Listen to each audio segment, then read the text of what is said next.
Hi everybody, today in this video I want to talk about which power station I use as an emergency power backup for my bi-level machine and how many nights I got out of the power backup station. So just to let everybody know, it did take me a while to finally decide which machine I was going to buy to use with my bi-level machine, and I'm kind of glad I waited.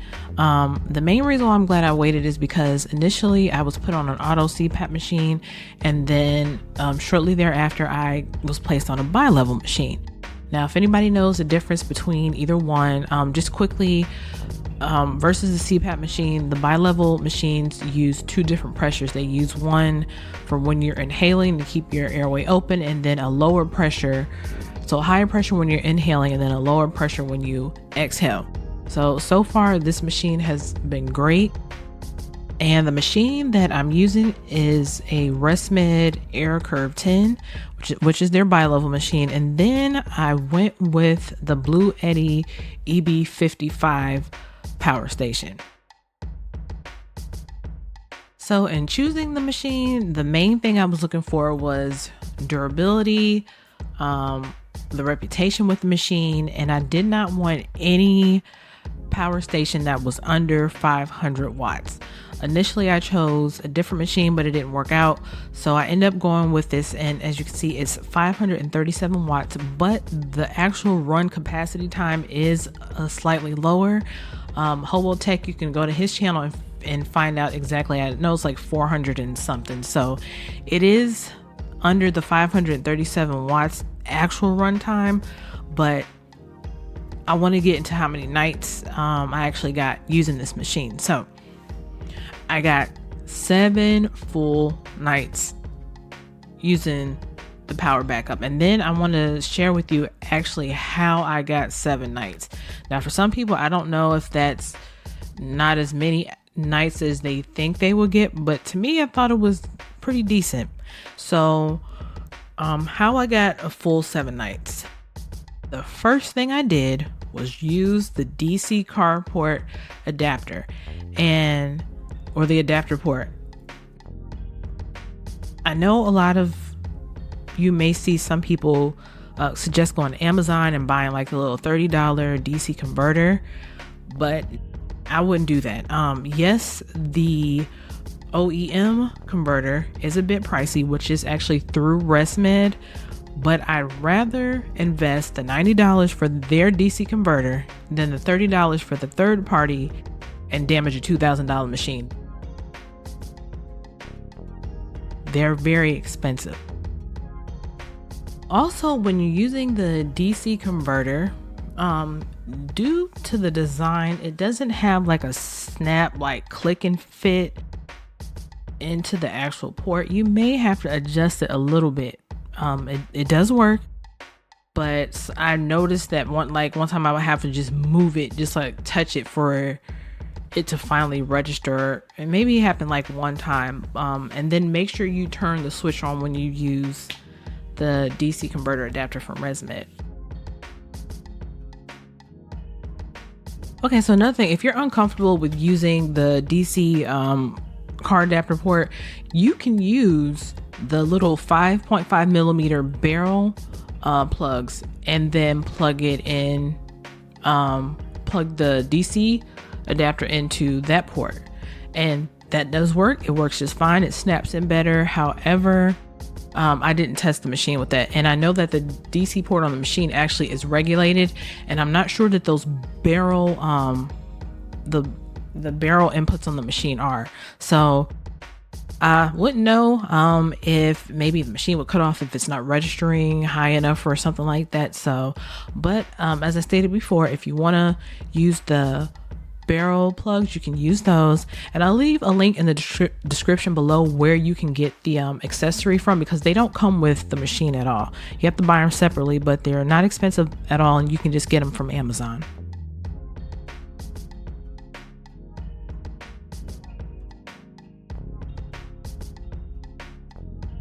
The second thing I did was go in the machine and change some of the settings, and this works for any of the ResMed machines that are AirSense 10 auto set for her, but not the new AirSense 11. So Let's see, I just went in climate control. I put that on manual, which is basically off once you turn the tube temperature off. The humidity level is off. The leak alert is something that I use because sometimes I forget to plug my hose in when I come back from the bathroom in the middle of the night, but it's usually for people who are like have COPD and other type of health issues. They usually have a high leak rate. It alerts them that they have a high leak rate. So during the test, I actually had it on the whole time, but now I just keep it off, and I haven't forgotten to put my hose back in after I come back from the bathroom. So that's fine. The smart start is off, but I turned it on now, but it was off during the test. Now, the type of mask that I use is a nasal pillow. It's a ResMed N30i. And I did learn that different types of masks will draw more power. So I think if you're using a full face mask, it'll draw more power. So airplane mode is off. I think I kept it off the whole time, but now I keep it, I used to keep it on the whole time. Now I just turned it off.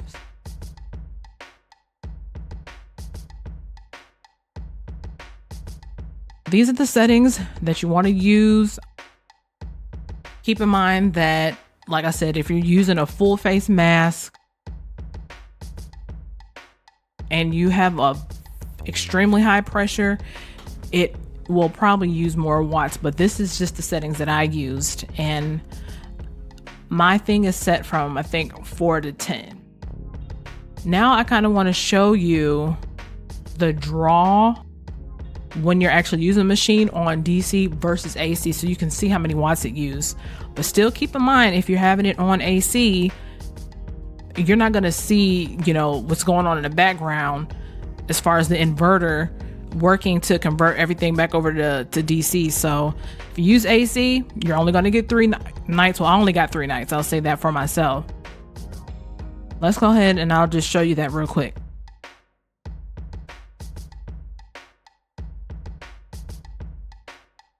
I'm gonna start, and then as you can see, when I breathe in, it's going up to 7. Now 7 is not my highest range. It's just, that's the ramp time. So normal breathing,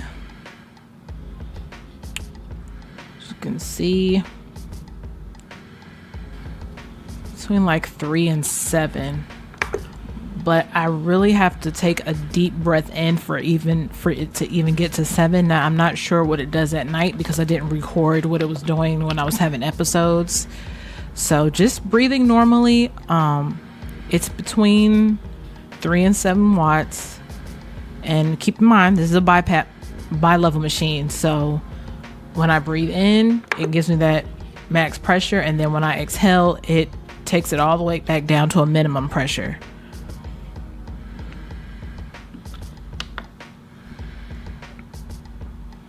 So not that much power being used here at all.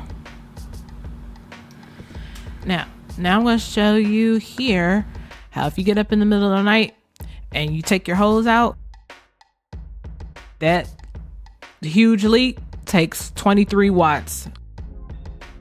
And this is what it does when I disconnect my hose from the machine, because I have to go back to the bathroom. And then once I plug my hose back in, it goes back down to a normal, like 0 to 7 watts in between there. So it doesn't use many watts at all, but keep in mind, if you're using the bathroom multiple times during the middle of the night, you're going to be using just a little bit more watts. Okay, another thing I want to just discuss, how many hours you sleep a night will also determine how much power you use during that night. Now, my average during the 7 nights was probably about, I want to say 8 to 9. My lowest hours that I slept during the test was, I think, like 6.5. And then I had one night where it was like 7.5, and the other nights were between 8 and 10.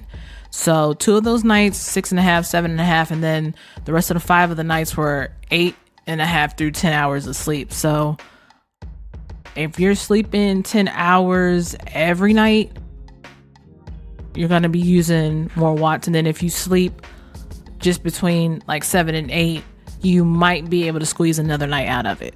Now, using AC is a completely different, you get a completely different outcome. Even though during like the test, you'll notice something different versus using it on DC. Keep in mind, I keep saying it again, with AC, I only got 3 nights, and that was with the exact settings that I showed earlier. So I lost an entire 4 nights on AC. And what's funny about it is that AC doesn't show that it uses any more watts. As a matter of fact, it shows the opposite, but you have to account for what the inverter is doing, it converting to DC and AC. So that's the reason why I only got 3 nights using the AC. And it's funny because I have it on, and then when I start breathing, everything's the same, but you don't see any watts registering at all. I thought that was so crazy. I thought it wasn't using any watts at all, like, or that it was so low it wasn't even using 1 watt. As versus when it's on DC, you'll at least see it pulling 3 when I'm breathing in normally, at least a minimum of 3. I have to breathe extremely hard for it to get to even like 18. And when I say it's hard, I'm breathing it as hard as I can, breathing in and out as hard as I can. It looked like it's not using anything, but I can guarantee you it is. And that's because the inverter has to use more to convert it. So you want to get as many nights as possible, use the DC. And then you'll see also how the leak rate is about the same as it is in when you take your hose off at night if you have to use the bathroom. Overall, I will say I like this machine. I'm glad I bought it. However, if I needed to change anything, I probably would have went ahead and went with the 716 watt machine, because especially in the summertime, if the power goes out, I need to have a fan running, and that means I would need a fan plugged in and my bi-level machine.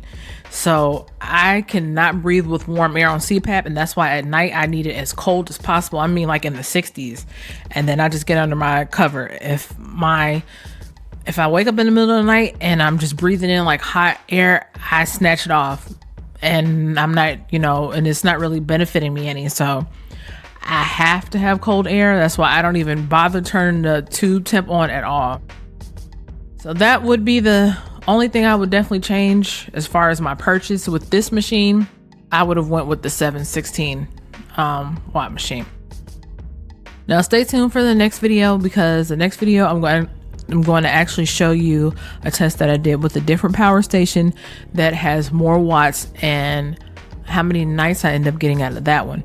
And then I'm going to use another one that's more of a portable battery backup supply, and then we'll probably just cap that out with doing CPAP stuff, unless anybody has any questions. So that's pretty much everything for this video. If you have any questions, just leave them below and I'll answer them as soon as possible. All right, thanks, bye.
So, leider funktioniert das Display nicht mehr.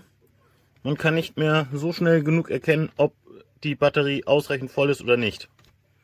It's perfect. That's what I needed to do. To the solar.